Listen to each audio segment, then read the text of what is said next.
Welcome to the Startup Grind.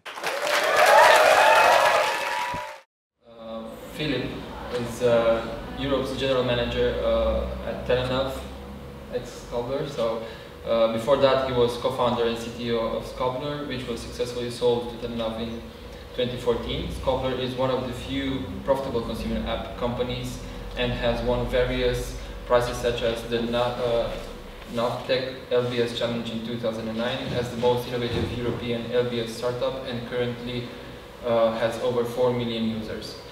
He's also strongly engaged in the startup world as an organizer of Startup Week in Cluj and the WordCamp in Berlin, and as a mentor for several young startups which is used together before and Skrill and so on.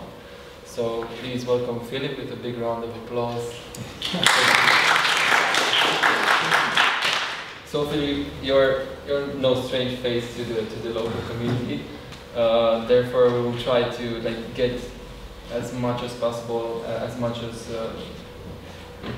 more insights from you in terms of course, what you've been on the entrepreneurial path. So, first of all, I would like to ask you to tell us about yourself as a kid. What were your passions and where you grew up, and basically what was contextual? What influenced you to get here, being an entrepreneur? Yeah, absolutely. So I grew up in South Germany, relatively small town. So I grew up in a very, very nice area, mountains, everything very calm, very relaxed area. And what I was very passionate about was very early on computers. I had my first computer, I think, was 7. So I started all the way with Amiga and then PCs and stuff like that. So I was very, very early passionate about them. Of course, not about doing anything useful, but more about gaming when I was very young. So I think that's what drawn me to this industry. And back then it was not like when you get an iPad, right? It was very hard to get even a game working, and then you need to start learning more that you can start copying games from your friends. I'm very happy that this is now recorded that I copied games, but when I was 7 I couldn't go to jail yet, so it's still acceptable. But yeah, that's what drew me to computers. And what has drawn me to entrepreneurship specifically was my father was an entrepreneur. He had a small law firm. So for me, entrepreneurship was a very natural way of doing that, because I've seen it in my family, that my dad was an entrepreneur himself. And but the thing which really get me started was that for my taste, my dad wasn't successful enough. So he was perfectly happy having a small law firm, and I told him, how can it be that you're an entrepreneur, you're home at 6 o'clock for dinner? It's not possible. Can't you work 8 and make a bigger law firm? And a more successful one. So back then, I didn't really understand the value of spending time with your family. I was knowing that my dad should be more successful. And after a while, my dad got really upset and said, son, if you're such a smart ass, then you should start your company. And of course, because I was such a smart ass, I said well, that's a really interesting proposal. And I was 16 at the time. I want to start my own company. So that's why I started with 16, my first company. You were 16 years old. Yes. And it worked pretty well. After a year, I made more money than my dad. So yeah. So did your dad's business got bigger after this challenge? No. He was very. Now I understand it, right? He was perfectly happy. He was having a fine working law firm with a couple of employees and stuff like that. So it was fine, and he didn't want anything else. So it was his way of life, but it was not mine. So. Yeah. I was more competitive from the get-go. What was your first company? It was a web development agency. Yeah. So I hired 2 of my friends, and it was I guess 97, 98, I guess. And at that time it was we're just doing some technology for building some websites, building some web shops and stuff like that. And at that time it was still really very rare that a lot of people didn't hear about the internet and things like that. So it was very easy to sell that, and even if we were clueless, most of the other people were even more clueless than us. So we were very, very successful in getting this to people and making a lot of money with it. So yeah. That's cool, And at what time did you founded Skobbler, and when did you decide to come to Romania with it? And did you have some criteria list, or have you been picking countries or something? No, it was much less professional than that. Okay. So we started Skobbler in 2008. So, and we've chased the idea a bit longer than that already. Like we wanted to really, I mean, now it's very obvious that navigation belongs on your phone because there's Google Maps. And so when we started Skobbler, there was no Google Maps on the phone. So I think this is now, it's like 2008, sounds like not that far ago, but like Google Maps with navigation and so on wasn't there. Yeah. And like I have like after the first company I founded like completely crashed. Not the first one, the second one actually crashed. The first one was just an outsourcing business, was okay, but the second one, which was bigger, crashed. Then I went to work on as a technology consultant for some companies, and this was first Siemens VDO, which I was working with the navigation division, and then Navigon. And then we figured out back then was like the big vision was like there was like the embedded navigation systems in the cars, where you basically like people paid like 3,000 to 5,000 euro for their navigation system in their cars. And then there was a second wave of navigation, which was basically the TomToms and the Garmins, which people put their navigation device on their windshield, which was then at that time, now it's cheaper, but at that time it was like 300 to 500 euros. We see like for every generation there was a 10x price improvement. So our logic at that time, that was completely wrong, but that was our logic at that time, is that the next 10x price improvement needs to happen. So what can give people navigation for 30 euro maybe? And then we said like, okay, it must be on the smartphone, because I mean you can't do a dedicated device for 30 euro, so it must be smartphone-based navigation. And at that time, again, when we like started, there was like no iPhone or stuff like that around. So it's like very early on when we started with the idea, in like 2006 or so on. And that was not obvious. Now it's like everybody says like, no, it's a super obvious idea that you want to have navigation on your smartphone, but then it was not. And then I said our idea was wrong, that people would pay 30 euros for it. It's now free for everybody, right? So like we were wrong about the 30 euros, but we were very right about the basic concept. This was my next question. I mean, you eventually decided to go OpenStreetMap, or was it earlier to go building it in this context? Again, this was a long story. So we tried to work with one of the commercial map companies, with basically was called Navtech by that time, and it was like later here, but basically it's now owned by Nokia and they're now selling it. And we tried to work with those guys because we told them we need to do a low value solution. So can you give us a map license that's cheap and that we can like use? Because we needed a map for our navigation technology. And in the beginning, like we were very good friends. We won like a competition from them, and like we used their version of the first product. But then after time, they say, oh, maybe this is disrupting our other business. Maybe people stop buying the TomToms. Maybe people stop buying embedded systems. So they didn't want to work with us. So then we said like, okay, we want to continue this path. We don't want to increase our prices. We sold our first app for 8 euros. And we didn't want to increase prices, and the map price they asked for 20 euros per unit, which of course is not a working business model if you lose like 12 euros per unit. So then we switched from this closed map sources to the OpenStreetMap. Okay, cool. And when particularly, I mean, you decided to come to Romania? I mean, how did you pick the country? I mean. Yeah, so basically when we started the company, we were like a management buyout from Navigon. Yeah. So we basically bought the team from Navigon back then, and they had a team here. Mm-hmm. So, but the key factors for the location for Romania at that time were a couple of factors. So the number one thing, which I believe for any startup is crucial, is technology talent. Because I mean, for us, navigation is like a high-tech thing. I mean, it's like comes originally from space technology, from rocket science. So this is why you really need to have really good engineers. And with Cluj, with like the Babes and the tech university, you have like extremely good tech talent, really people who are able to do not like just to stitch some websites together, but really deep technology. That's the number one factor, which I always believe is extremely important. The second thing, which was very important, was the ability to be part of the European Union legal system. Yeah. Because other sites which we considered was like Bulgaria or Ukraine. I mean, imagine we would have started in Ukraine, we might be now close to war zone. Yeah. So that might have been not a good decision. So that was extremely important, and the European legal system has helped us a lot. I mean, everything when we like sell goods back to Germany, to anywhere else in the world, the European Union legal system is huge, and we have like, for example, no problems with corruption or something like we might have had in Ukraine and Russia.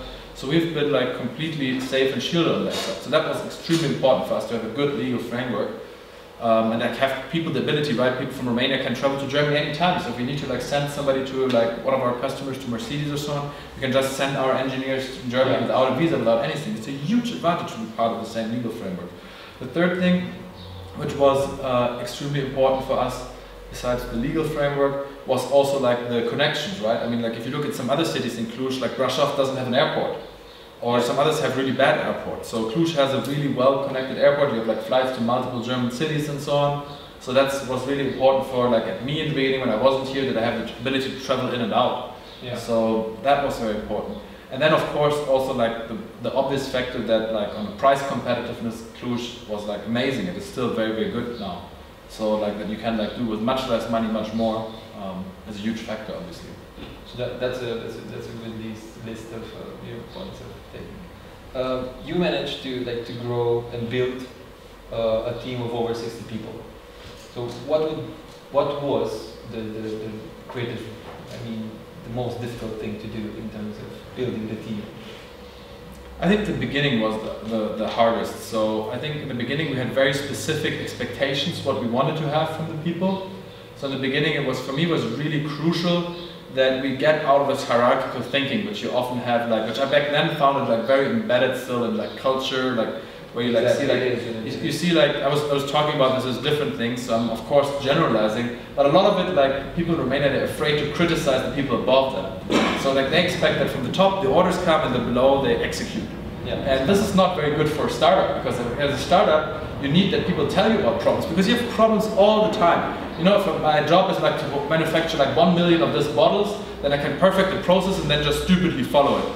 But a startup doesn't work like that. A startup works like that. You like make mistakes, discover and learn from them. That's like the key principle of startups. And if people are like to cover up their mistakes, then you'll never learn as a startup. Exactly. So I mean, for me, the hardest thing in the beginning was to build the trust with the people and tell them, look, I make mistakes too. So tell me when I'm doing something stupid. I mean, even if I'm your boss, tell me that I'm screwing up. It's fine. I have a big enough ego anyway, so I can deal with it. Don't worry. I'm not going to fire you if you tell me, even if you have like a disagreement. So really like nurturing a culture of disagreement, like where people come and tell you, even as a boss, that it's not good. It's not only valid for me, it's also valid for my team leads, that their team members come. So, and like this was like the most important thing in like building the team from starting to now over 100 people, which we've really put a lot of emphasis on. Yeah, that's cool.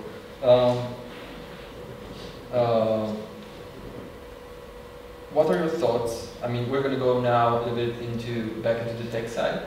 Mm-hmm. What are your thoughts on open source platforms, products versus classical business models? In terms of where is it going, in which industries you see open source doing disruptive things? I mean, open source is obviously huge. I mean, entrepreneurs today wouldn't be able to innovate as much without open source. I mean, the whole foundation of the web, if you look at things like the HTTP protocol, the browsers that we use, all of that is like mostly open source. Yeah. So I think like, I really like the saying that like today's startups are like built basically on the shoulder of giants, right? I mean, you do a small innovation, but like without the huge stack which is below what you're doing, it would be absolutely impossible. So I think there's lots of different ways of open sourcing it, but I think like most of the technologies which are very broad in scope, they should be and must be open source, because it allows people to innovate in it, right? I mean, you basically like as a startup, you innovate on like a huge open source stack and you do like a little innovation, and that allows you to create a business model. That's very unique of our times right now, that you don't need to build the whole stack anymore. Yeah. Because if I like need to again build like a bottle of water, I can't take like an open source water stuff and just like stick my thing on it. I need to build the whole thing. And nowadays, if I want to build like, let's say, if I want to build the next Instagram or so on, I can take 99% of my technology, I can take open source and then I just like customize 1% and like build something very unique. But that's like what like all the companies, I mean all the successful tech companies, they rely hugely on open source. So it's not possible to remove that anymore.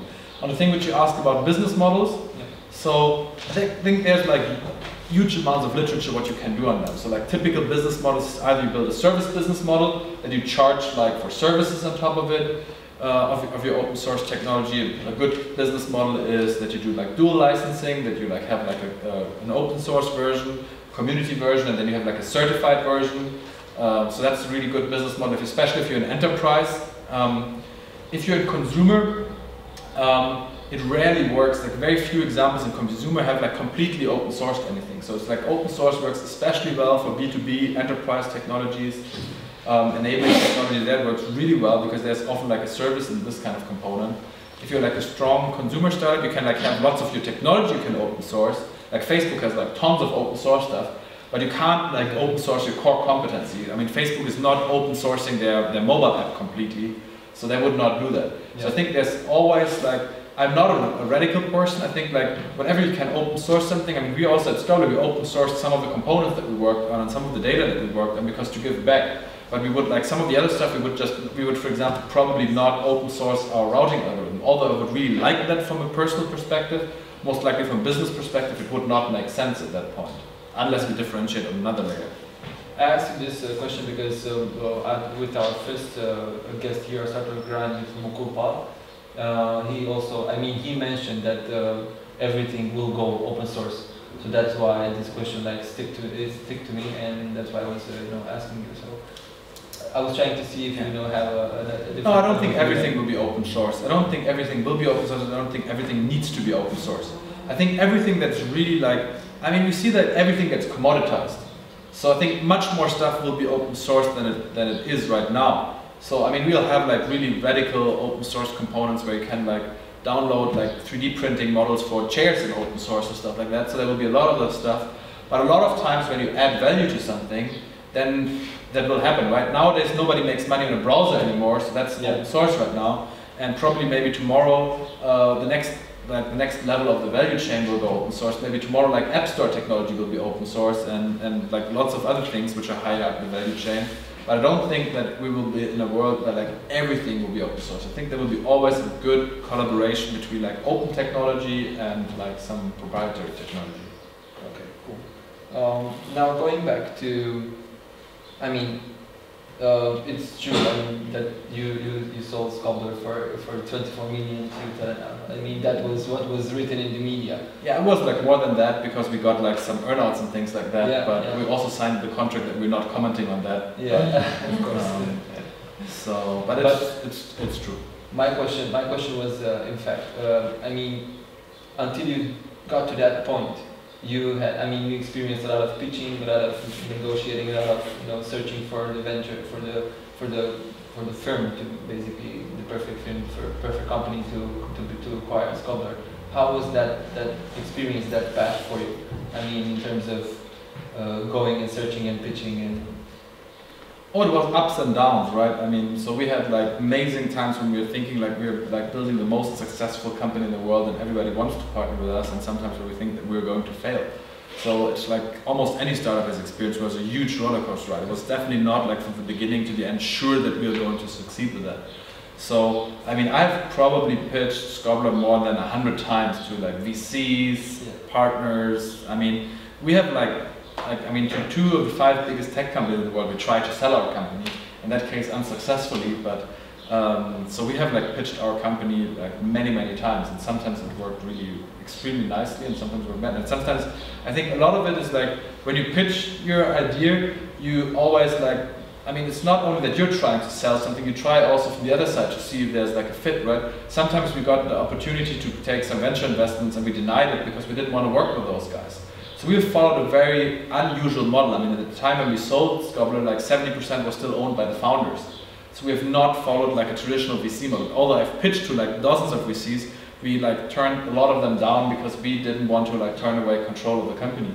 So we have followed a very unusual fundraising path to just raise like limited amounts of funds and really like fund the company in big part through revenues. So basically you were in this, I mean, like they do in the United States, I read it in the media all the time that they came up with an idea and they get, after a year, venture capital or something like that. So basically you treated it much more carefully.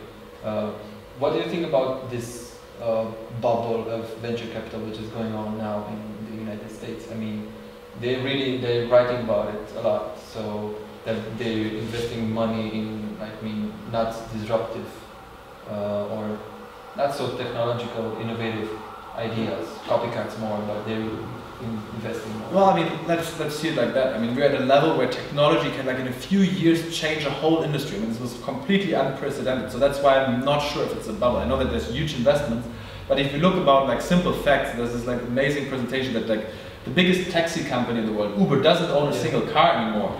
The biggest like hotel in the world, like Airbnb, doesn't own a single hotel room. And like you can go on and on like that. Like the biggest media company, Facebook, doesn't produce a single article by themselves. Right? So, and this is like all companies which, like, I mean, except like Facebook, didn't exist 10 years ago, right? Mm-hmm. So it's like it's like super fast. I mean, the ability from growing a company from 0 to like $1 billion revenue, that is like, was never possible so fast, and like every single industry will go digital. I mean, I see it in my industries, cars like will becoming completely digital and self-driving, and like restaurants will become, in my opinion, like completely operated by robots and things like that. So you'll see that like there's a huge disruption. And a lot of times the disruption doesn't need to happen on the technology layer. So true, like Uber is not very complex technology. Yeah. I mean, like you can get like with a team of 5 guys, you can recode the Uber app probably like in 2 weeks. I mean, not at the level that it's now with much more features and so on, but like at the basic level, like writing an app that you can like call a taxi, it comes to you, people see it like coming and so on. It's like not super hard to do. So it's not a technological innovation, but it's a business model innovation. So a lot of the technology right now has innovations on different levels. So I think like right now there's like some investments which are really huge, and I doubt that they'll ever pay off. So there's way too much money going into the ecosystem right now. So maybe that's going to like normalize, and there will be a bubble bursting, I don't know. But what I'm pretty sure will not go away, the disruptiveness of technology. I don't think this will ever turn back. I mean, I think like there's still so many industries to be disrupted by technology. I don't think that anybody can turn that back. Okay. In comparison with the United States, Europe in comparison with the United States, where do you see it? I mean, in terms of, I don't know, maybe 5 to 10 years, in terms of growth on the tech scene. So I'm really bullish on the growth of technology in Europe. I mean, I've lived partially in Berlin, and I mean, I could see like when I started in Berlin, like all the tech meetups, there were like 10 people. There was like people going and meeting for a beer and like mobile stuff. It was really, really small. It was like, I still know all the guys like from the early ages. It was like, we were seen as the crazy guys. And now in Berlin, like you have people like Bill Gates and so on investing their money. So the ecosystem has completely changed from like a complete underdog to being perceived as one of the 5 biggest startup ecosystems in the world. And now people from the US relocate to Berlin because it's a cool city, because they want to do their startups there. So it has like completely changed in like less than 10 years. So I think that we have like huge assets in Europe, which are like extremely smart people, and like extremely good universities that will allow us to grow a lot. So I'm very bullish that will grow. I mean, look, if you just look at the status quo, yeah. I mean, in the US, you can do things like go out and like come up with a concept, and maybe you raise like $500,000 or maybe even more, right? And like in Europe, this is not going to happen. I've not seen like, maybe if you're like a successful entrepreneur who founded like 2 or 3 successful companies, then maybe people will just write it as a check. But I've never seen a first-time entrepreneur in Europe with an idea, without a product, to raise like $500,000. It's like impossible. So we don't have the mindset, I guess, not yet. Yeah, we have a different mindset of risk-taking. But the question is like, I mean, if you look about it like this way, do we want to copy Silicon Valley, or do we want to invent something new? Right? I mean, if you imagine that, like, if you look back like 40, 50 years, that Detroit was the ecosystem. Everybody was asking, like, how can we be the next Detroit? And now Detroit is a completely ruined city, like 40 years ago. It's not that long. At the time of our parents, Detroit was the most successful role model in the world. So, and it like barely ever happens that any other ecosystems copies the first ecosystem. So I don't think that you can like copy Silicon Valley, because you will never be as good as the original. The copy is never as good as the original. So I think like if we want to like be successful, then we need to find our own ways, right? I mean, I did like a whole TEDx talk on how about that, and like if you try to copy Silicon Valley, there's no chance you'll be as strong as that. If you like focus on your strengths, for example, the Berlin ecosystem found their strengths in big parts around e-commerce. I mean, there's like Rocket Internet, the Sunburst, which managed to build like very successful e-commerce companies, because they focused their business not on like technology innovation and stuff like that, which you find in Silicon Valley, but they focus it on brutal execution. And they figured out like, well, it seems that Germans are really good at executing, so they take the talent which is in Germany, which is like management consultants, and make them into entrepreneurs, which is like a huge asset. And then they build the most successful e-commerce companies, and they've become billionaires with that. Yeah. They have not, I mean, they have copied Silicon Valley and copied their business models and so on, but they didn't do it like Silicon Valley, but they invented their own methodology. The same is like valid for Cluj. If you consider how we can outcompete a Silicon Valley company, well, it's easy. If your people are significantly lower cost, you can suddenly build a company that doesn't need that huge amounts of venture capital, but maybe you can build a profitable company and bootstrap it. And then maybe you can outcompete a company from Silicon Valley. So I think it'll make way too many people here and in Europe in general, they try to read TechCrunch and try to do it exactly as an entrepreneur like that. But this is crazy. I mean, you wouldn't like read an Eskimo fashion blog and try to run around in 40 degrees in Cluj like an Eskimo dressing up in like when it's like below freezing temperature, right? Yeah. I mean, no sane person would do that. And a lot of people do that with startups. They try to behave like they're in Silicon Valley, but they're not. And I think like that's crazy. In comparison with Berlin, what do you think that Clujers are the I don't know, top 3 assets in terms of really strong technical people. If you go to an event like in Cluj, you have like 80% developers. If you do the same in Berlin, you have like 80% non-developers. So I mean, like a lot of startups in other regions fail because they don't find a developer. That's barely the case here in Cluj. I mean, even if you're a non-developer, you have a good chance that you find a developer that can be your co-founder or something like that. So the developers are definitely the strongest asset which Cluj has. So I think that's very important. I think the second thing which Cluj has going for them is definitely cost, right? So the cost is generally much lower here than Silicon Valley, much lower than Berlin. And I think like the third thing which I would say is that Cluj has a fair enough developed ecosystem. It's not as Berlin or so, but it's like compared to like some other regions which have the similar first 2 advantages which I mentioned.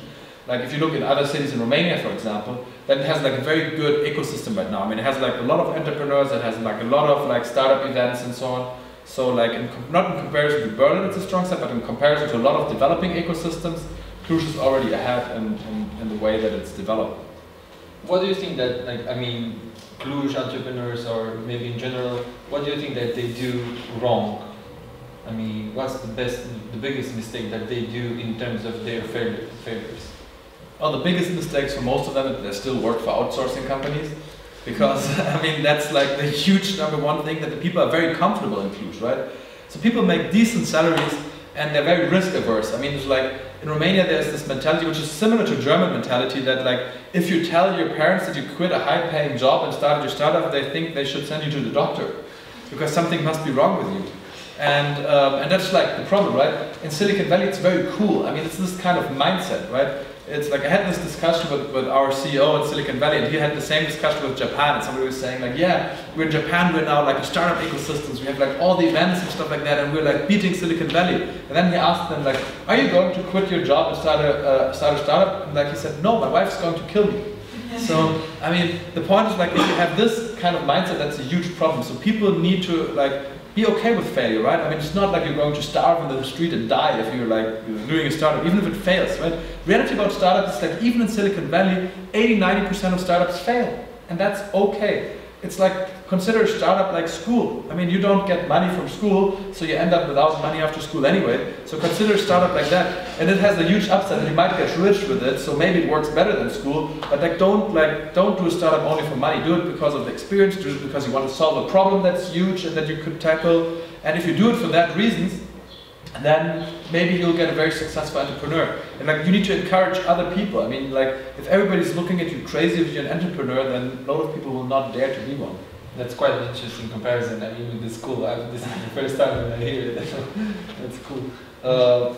So, like, do you think like Cluj ecosystem? Do you think that it needs like a couple of more things like Telenav, Skobbler, Facebook, LifeRail, Intel, and I don't remember exactly the other company. Do you think that it needs more examples like this to like shift the mindset a little bit? And I hope so. I mean, I'm telling everybody at like Skobbler, Telenav, that whenever they want to quit to start their own company, it's okay. They should just not quit and go to an outsourcing company, because that's a step down. At least they're now working for a product company. So I think like if people start to think like that and see success models, then they'll like follow it. And I see that mind shift is already happening. I mean, right now there's much more young people who want to be entrepreneurs than it was like 5 years ago. So I think it's already happening. But I think there needs to be more success stories for sure. Okay, cool. So what would be, I mean, 1-2 skills for the upcoming people that go into business, go into entrepreneurship, either tech or depends the industry? What would be the top 2 skills that they would need? I mean, to do not fail, for example.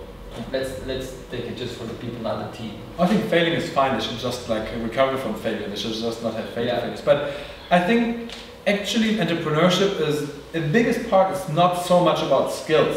I think in the biggest part it's about character.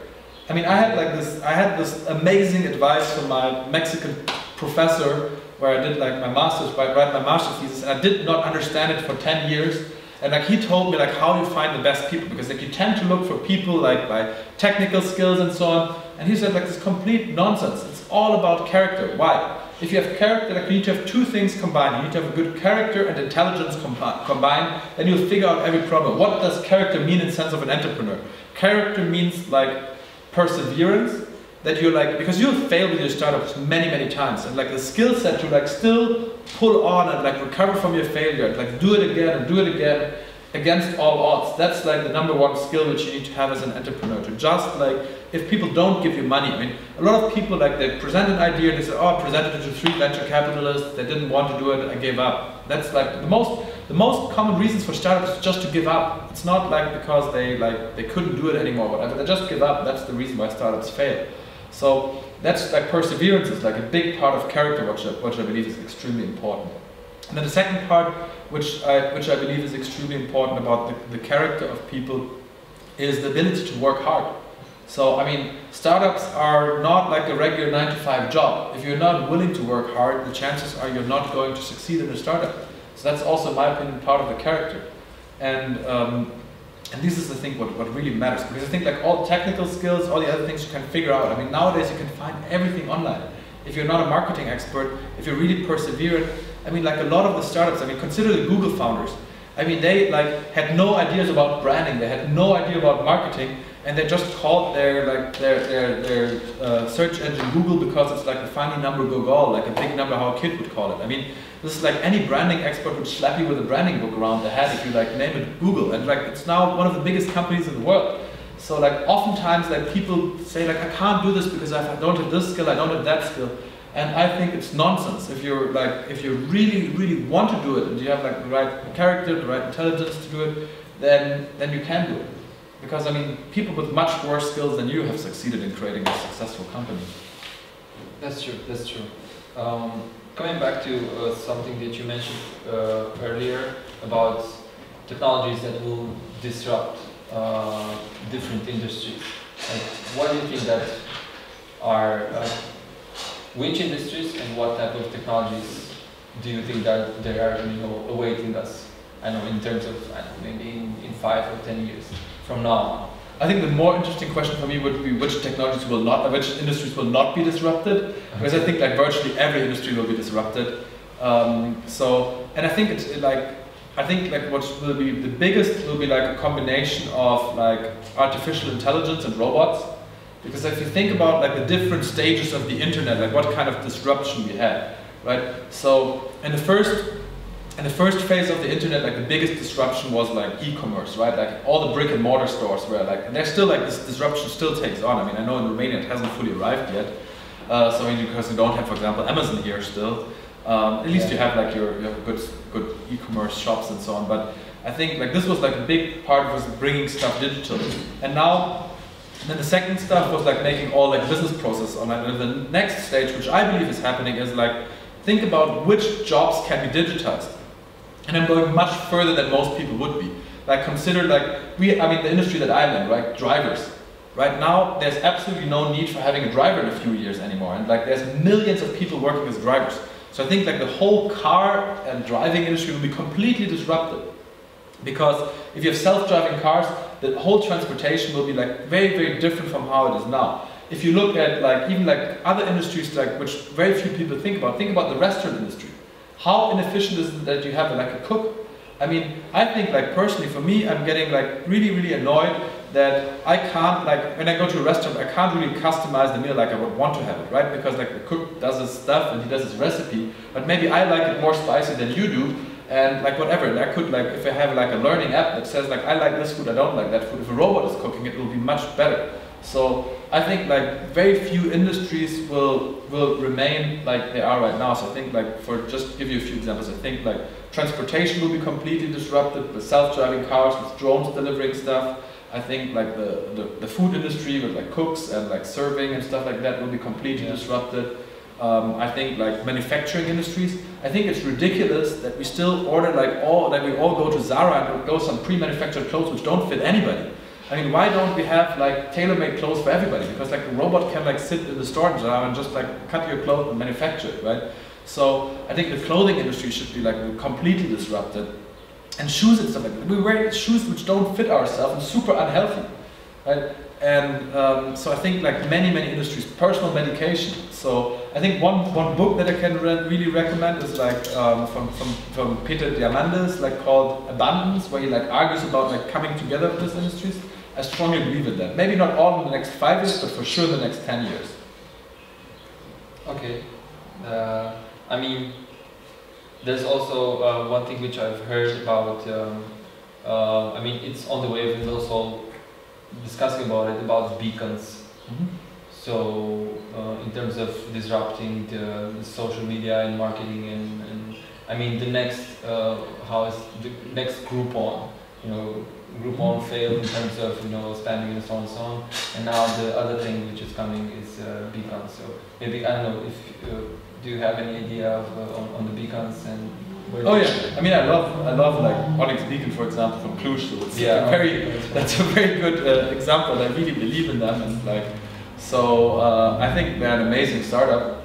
So I love what they're doing. So I think in general beacons, like digitizing the world around you. Like now our smartphones are very isolated. The digital and the physical worlds are not one. And like the beacons allow you that you can go in the supermarket and like check like additional information about a product there. You can like receive an offer from a product there. Yeah. So I believe that the beacons are a way to merge the digital and the physical world, right? I mean, we will always live in the physical world. So, but it would be really awesome if somebody could just like tag me and like get automatically my LinkedIn profile, right? So maybe if I have like a, I mean, why not? I mean, I don't mind, right? Maybe not everywhere I want to be public and stuff like that. But I think like in the physical world, start transmitting your digital information, if it's in a store, if it's about people. I strongly believe in that, and I would definitely think that this should happen. Okay. And I hope it happens out of Cluj. I hope so as well. At least maybe it will be the next thing which will, raise a little bit Cluj as an ecosystem. I hope so. Cool. And with this period of changing the mindset into more product development and less outsourcing, what do you think that the ecosystem needs? I mean, in terms of going into more product development.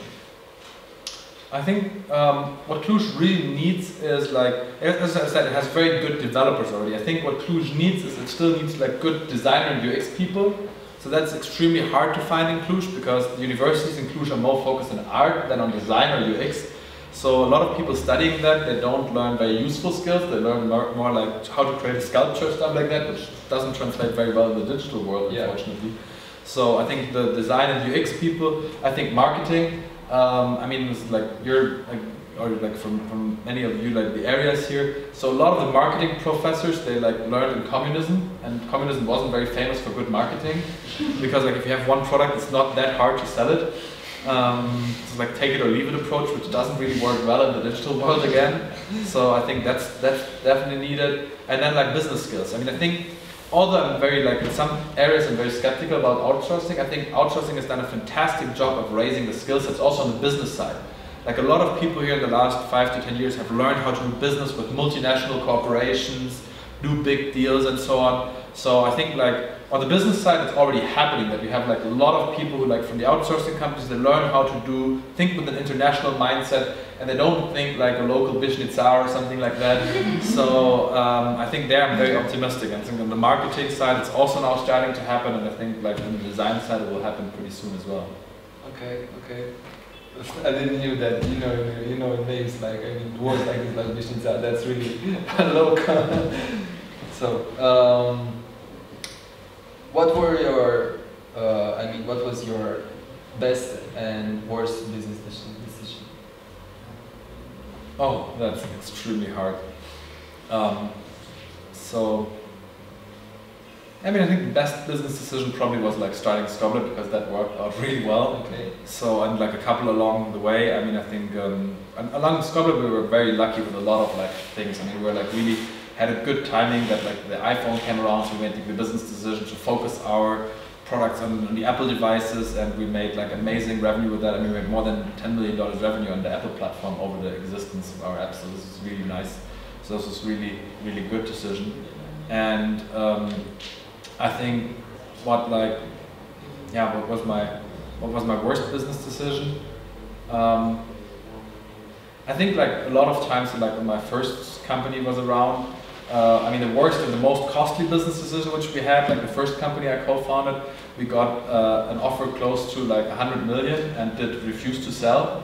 So I could have been very, very rich with like 20 years and like, but this is like a decision I'm very like happy that we didn't take, right? I could have been like a millionaire with like 20 and we would have sold our company back then. And well, I think for me that the company failed and I went back to nothing was the best thing which happened in my life, because I needed to really well, because it forced me to think about what's really important. And back then we were like arrogant kids who were thinking like, I mean, I was like, when I was like 19, I was making like, I don't know, 10,000 euros a month and like spending them on parties and cigars and fast cars and shit like that, which is completely not important. And I think by that failure I learned what's really important for me, and that's like much more important than making money to like do something that has an impact. And like probably if I would have made that money, I wouldn't have known what to do with the rest of my life. So like luckily I didn't have that luxury back then as an immature kid to spend way too much money on fun stuff, but had to do something and build something up again from ground. So I think that's why it was like, from a business side, it was a very, very costly decision not to sell, because it has like cost a fair amount of money. But so you had to wait another, I don't know how many years? Yeah, another 10 years, yeah. 10 years. So I hope it doesn't take 10 years until the next exit. Cool. Knowing what you know now, would you do things differently? Well, I mean, I think I would do some things. I mean, with the knowledge that I have, I mean, it's obviously very hard to do an individual decision. Of course, if I would have a goal to look into the future, I would like just buy lottery tickets and not do a startup. So if I know everything, like I would know the lottery numbers from last week, I would do that. But I think asking in principle, I think what I learned and what I would do differently is, I mean, I learned that like startups are like #1 a people business. I mean, that's like where I learned in the meantime to invest most of my time. It's not technology, it's not business models, it's about people. Because if you have the best people, they will figure out everything. It's all about that. And like in the beginning, that was like where I was really going wrong. I hired people for their technical skills, and right now, I think like a lot of people like give like some advice for hiring, which is good for big companies, but not for startups. I mean, in startups, it's all about like pick people that you would like to like spend the next 3 years of your life with. Maybe you spend like more time with your co-founders than with your wife. So you should really like your co-founder, because I mean, nobody would say that you should not pick your wife carefully. So I would say that you should like pick your co-founder very carefully, because you will see him more than your wife. And you will complain to each other about each other. So you complain probably to your co-founder about your wife, and to your wife about your co-founder at some different times. So I think that's like the #1 thing which I would like put more emphasis in. I think I was very lucky that my co-founders were amazing. So I think I didn't like screw up that part.